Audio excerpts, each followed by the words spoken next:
Hey everyone, I'm recording this video on Friday, so we are in the third day of week 2, and this is actually take 2 of this video. I did one earlier yesterday, and unfortunately when I saved it, I went back to post it into the Canvas course and could not find it. I've been talking with IT and they can't seem to help me find it on my computer either, so I just decided to start over. So my apologies that I'm even running a day further behind than I was yesterday.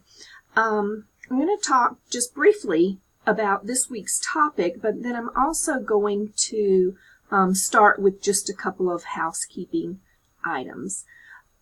I'm sure many of you have already noticed that I opened all of the assignment links to the different parts of the research paper. Your topic is due, the topic for your research paper is due in week 4. However, now is really the time to start thinking about what you want to do. I've already had some people reaching out with some ideas and we're having some discussions.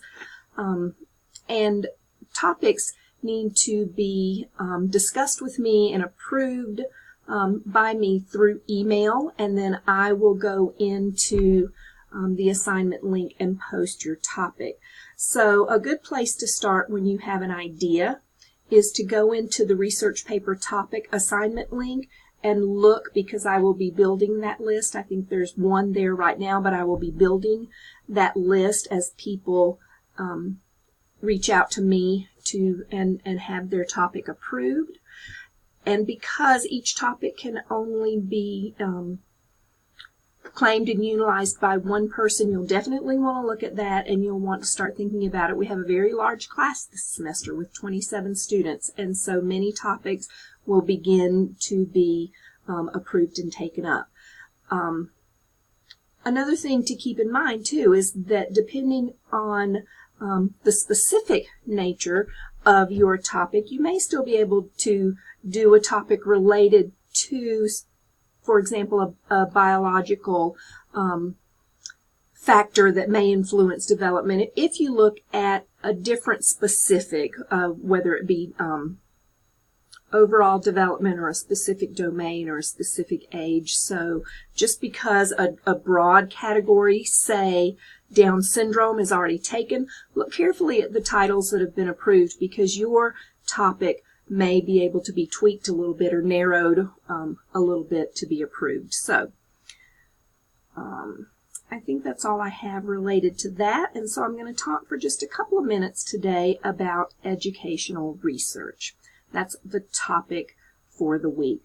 I know that many of you who are working in the classroom, either as paraprofessionals or as teachers, don't have a lot of experience or any experience with educational research, and that really is fine. I know that many of you are very early in the program, and you will get much more exposure throughout your program with educational research through articles that I and other instructors will provide, as well as being asked to look up research articles, and so you will gain much more experience.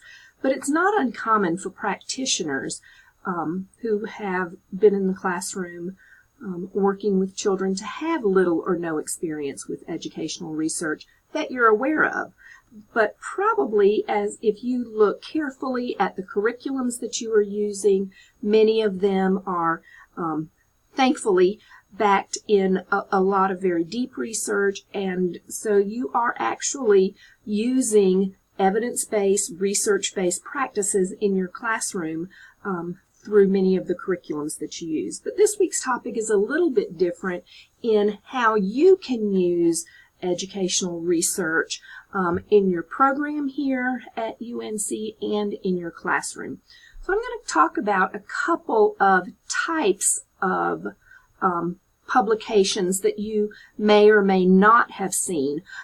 Most likely, one of the things that you may have seen in your school's library, professional library for teachers and and paraeducators are teacher magazines. In my school, the library offered several different magazines to teachers to help look for ideas for classroom lessons and activities, as well as strategies to use in different areas. I remember that in my library, we always had a current subscription to the mailbox. We always had a current subscription to the Reading Teacher. We also had one, I think, that was published by Scholastic that was just called Teacher. And so I looked at those very regularly to look for ideas and strategies to use in my classroom. One main type of educational research that many of you may or may not have any or little exposure to are research journals. I've brought a couple of examples to today's video to show you just a few that I have in my office. This one is called American Educational Research Journal. Okay. I have another one here called Journal of Early Intervention. One called Teacher Education and Special Education, TESE. And one called Educational Researcher. These types of journals, research journals, are articles that are published on specific research studies that different researchers have conducted in the area of education. If you were to read some of these articles, which are bound in these books, but also are the same articles that you would look up online through the university libraries or Google Scholar. These articles can be pretty technical in their language and can have some concepts, especially related around research methods and statistical language that's sometimes hard to understand and sometimes difficult to decipher. So studies and results are written in these types of journals. I know that when I was in the classroom, and I spent almost 16 years in the classroom, I never had experience with anything like this. And probably, had I been given an article like that, I would have probably started reading it and either became uninterested or frustrated because I didn't understand the language that was being used and probably not finished. So it's not very common for teachers, for practitioners, to have regular access or even desire to read those types of articles, though they're very, very important. So another type of journal that's common in educational research is a practitioner journal. I brought a couple of examples from that as well. Here's one called Young Children that is, that is published by NAEYC, National Association for the Education of Young Children, on best practices and research-based practices for people, professionals that work with young children. Here's another one called Young Exceptional Children. Okay, this is a SAGE publication that is supported by the Division of Early Childhood, which is one of the sections of the Council for Exceptional Children. This is a very, very common and most useful publication in our field of early childhood special education, both of these, as a matter of fact. So these types of journals, practitioner journals, are the articles within are written by practitioners and researchers, and they're based in research. But they're written in a more practitioner friendly writing so that you can read an article in there and you can actually walk away and take some of the things that you learn directly back to your classroom and begin to implement. So practitioner journals are based in research, but they're written at a different level than some of these types of journals that just report research studies, their methods, their design, their data that they collect and things like that. Very, again, very technical language that might not be very user-friendly. These, however, articles are based in this research, but are written in language that's more user-friendly for practitioners and other professionals who are working with young children and families.